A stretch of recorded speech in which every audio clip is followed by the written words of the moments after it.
دور بيتعرض عليا ببقى فرحانه وحباه جدا ما دام هقدم جديد. لا لا. اه طبعا. طبعا.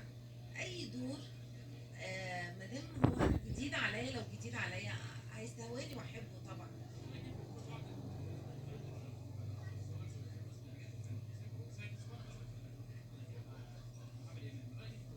طبعا هو حلو قوي، ولكن لازم هم يعني ياخدوا وقتهم، ادوهم وقتهم يكتسبوا خبرة، خبرة الكاميرا وخبرة. بلاش نحكم عليهم من أولها وعرفت الناس اللي بتتبعهم دول سيئين دول.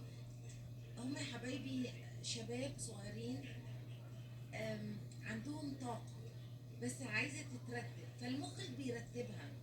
العمل، المنظومة اللي بيبقوا بيشتغلوا فيها معانا بترتب لهم ده، فادوهم فرصة، ليه لا؟ طبعا يا مرحب بيهم كلهم.